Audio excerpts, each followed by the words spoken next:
Hi, my name is Leonardo Yanomero, and I am a student at Boston University. My number one pet peeve has to be slow and distracted walkers. I just think that if everyone walked in an orderly fashion, everyone would get around faster and safer. So, I decided I'd meet up with someone who I could talk to about my frustrations about walking. My old roommate. Hey, I'm Herbert Waters. I go by Herbie. I'm a junior here at Boston University. I'm studying health science at the Sargent College of Rehabilitation Sciences, and I'm from Inwood, Manhattan, New York.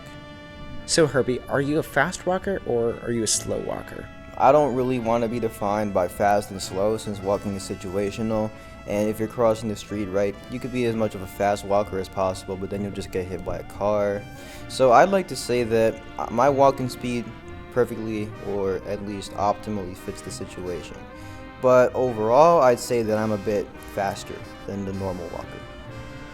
I think at Boston University, upon first impression, walkers seemed a little out of practice, I'd say overall. That's the best adjective I can give. So walk at the speed that I do, number one thing is caution.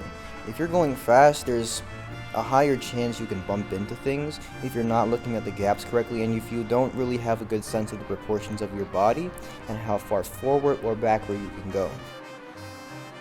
After talking to Herbie for a while, we took to the streets of Boston so he could show me some of his walking techniques. The lean, the simplest move. If someone's walking towards you and you need to get out of their way fast, you lean to the right or left or whatever the direction that they're not going in is, so you don't impact.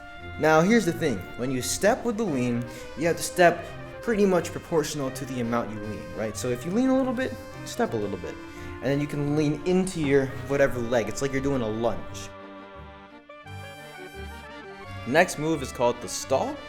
This usually happens, well, let's just say you're trying to turn left, right? And then there's a bit large stream of people that are coming the other way. But you can't find an opening, right? So instead of muscling through, take your foot on the left, take your foot on the right. Remember in gym class in kindergarten when they told you guys to shuffle or slide? Get into that position and just start bobbing from left to right, always looking on top of the person in front of you. Or if they're really tall, just look beside them, right? For an opening. Alright, next move is the wide swing. So this is really great for entering corridors.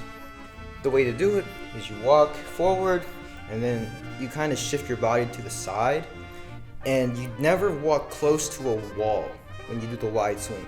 You always want to keep the distance between the corridor wall and you for the whole turn.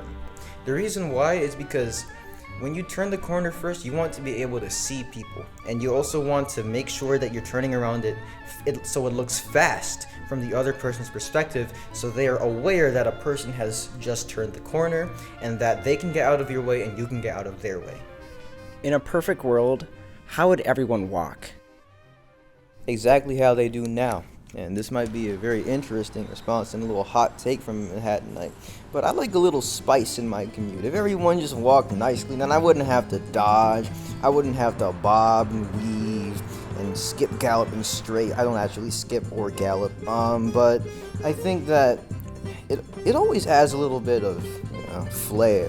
I get to complain about something. I get to think about some fun memory of someone going a little bit too slow and I'm not able to pass because there's two couples ahead of me. Or couples walking is a whole different, shebang. It's really something else. It's like you're looking at a road barricade moving forward. I had initially thought that Herbie was just going to validate my annoyance towards unaware walkers. Instead, after talking to Herbie and stepping through his various walking techniques, I realized that I've been overlooking the individuality which every person on the street possesses.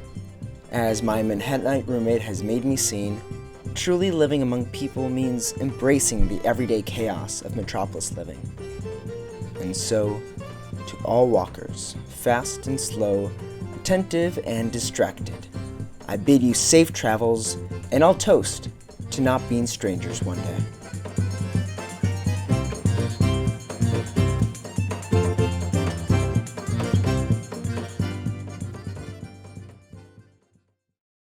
What's up, guys? Vivian here at my mini bar.